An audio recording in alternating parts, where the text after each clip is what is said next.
Did HyperChromes permanently change Jailbreak is a question that I've been asking myself since they've came out. Are HyperChromes the reason Jailbreak is still standing today, or the reason they aren't pulling the same amount of players than back in 2017? Well, today we're going to be doing a deep dive on how exactly HyperChromes changed or did not change Roblox Jailbreak and why. Quickly before I get into the video, I am doing a giveaway at 2,000 subscribers, and all you have to do to join is like and subscribe and comment your username down below. And only 7% of you guys are subscribed, so please subscribe. And you can always join the Discord to get current updates about the current giveaway. Link will be in the description. And without further ado, let's get on with the video. First off, let's rewind a little bit and go back to July 2022. HyperChromes first came out, and honestly, the community actually lost its mind.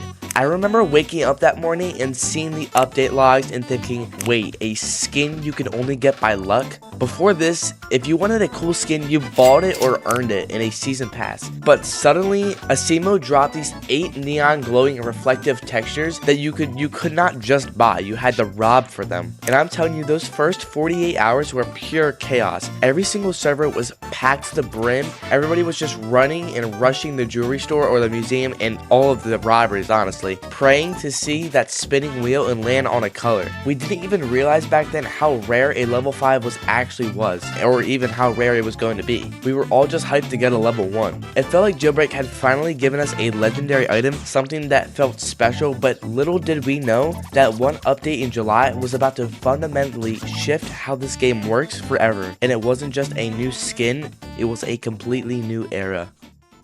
Chapter 2. The Dopamine Trap. So why did these things take over so fast? It's the spin. That tiny little UI element at the end of every robbery. Before HyperChromes, you finished a robbery and got a success screen. Cool. Now, you get a literal slot machine.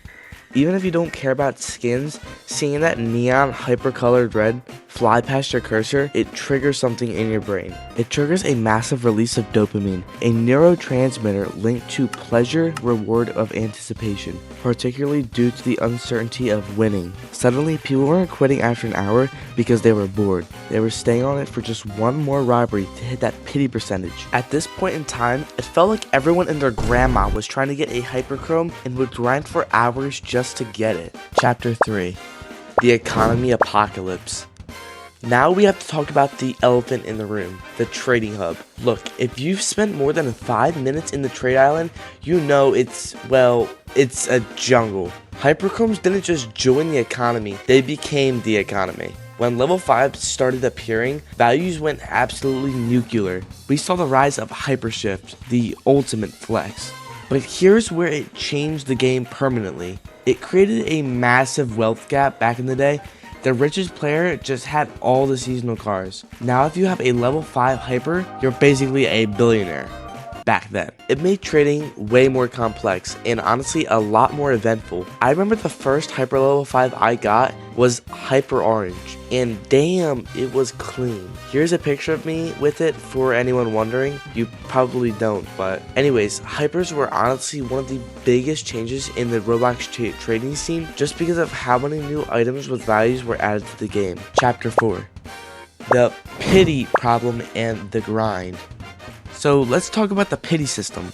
On paper, it's great. Asimo and Bad CC didn't want it to be pure luck, so they gave us a guarantee. But what did that actually do? It turned the game into a literal job. I've seen players, and I've been this player, who will sit in a private server for 10 hours straight, hitting the same rotation just to move a pity bar from 20% to 22%. Does that sound like a game anymore? It definitely brought the game to a whole nother level, and it was definitely for the good, in my opinion.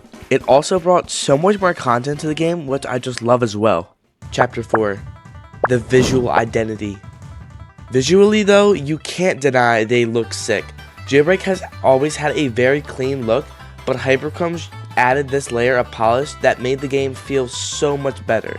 But there's a flip side. Sometimes I miss the days when a matte black torpedo was the coolest thing on the road. Now every car looks like a glowing stick exploded on it. Whether that's a win or a loss, that's up to you honestly, but it's definitely a permanent change.